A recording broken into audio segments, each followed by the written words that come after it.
بہت زمانہ پہلے کی بات ہے، جب زمین بالکل سنسان تھی، نہ کوئی انسان تھا نہ بستیاں، صرف اللہ تعالیٰ کی بنائی ہوئی ایک وسیع کائنات تھی۔ آسمانوں میں فرشتے موجود تھے جو دن رات اللہ تعالیٰ کی عبادت میں مصروف رہتے تھے۔ ایک دن اللہ تعالیٰ نے فرمایا، میں زمین میں ایک خلیفہ بنانے والا ہوں۔ فرشتوں نے ادب سے عرض کیا، یا اللہ، کیا آپ ایسے کو پیدا کریں گے جو زمین میں فساد کرے گا اور خون بہائے گا؟ اللہ تعالیٰ نے فرمایا، میں وہ جانتا ہوں جو تم نہیں جانتے۔ پھر اللہ تعالیٰ نے مٹی سے ایک انسان کا پتلا بنایا، مختلف جگہوں کی مٹی کو جمع کیا گیا اور ایک خوبصورت ساخت تیار کی گئی۔ پھر اللہ تعالیٰ نے اس میں اپنی روح پھونکی اور یوں حضرت آدم علیہ السلام زندہ ہو گئے۔ وہ پہلے انسان تھے اور پہلے نبی بھی۔ اللہ تعالیٰ نے حضرت آدم علیہ السلام کو علم عطا کیا، انہیں تمام چیزوں کے نام سکھائے گئے۔ پھر فرشتوں سے فرمایا گیا، اگر تم سچے ہو تو ان چیزوں کے نام بتاؤ۔ فرشتوں نے عرض کیا، ہمیں صرف وہی علم ہے جو آپ نے ہمیں دیا ہے۔ پھر حضرت آدم علیہ السلام نے سب کے نام بتا دیے۔ اس طرح اللہ تعالیٰ نے انسان کی فضیلت کو ظاہر کیا۔ پھر اللہ تعالیٰ نے حکم دیا، تمام فرشتے آدم کو سجدہ کریں۔ تمام فرشتے فوراً سجدے میں گر گئے، لیکن ایک نے انکار کر دیا، وہ تھا ابلیس۔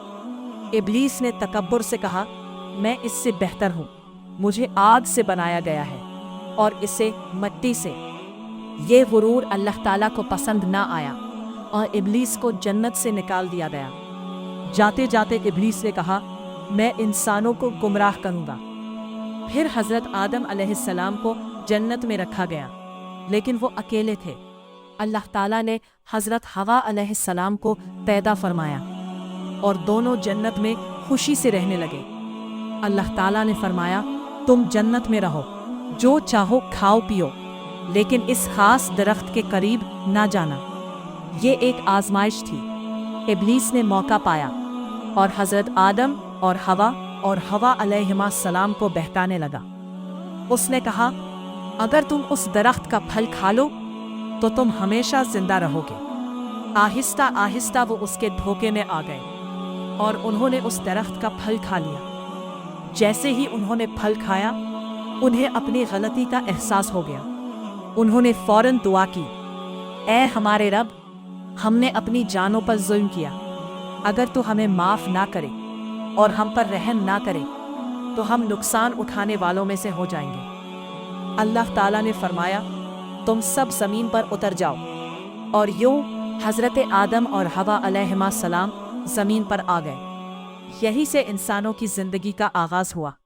لیکن اللہ تعالیٰ بہت مہربان ہے، اس نے ان کی توبہ قبول فرما لی اور حضرت آدم علیہ السلام کو ہدایت دی کہ وہ اپنی اولاد کو سچائی، نیکی کی اور اللہ کی عبادت کا راستہ سکھائیں۔ یاد رکھیں، تکبر انسان کو تباہ کر دیتا ہے، علم انسان کو بلند مقام دیتا ہے، اور اللہ تعالیٰ سچی توبہ کو ضرور قبول کرتا ہے۔ یہی ہے حضرت آدم علیہ السلام کی کہانی۔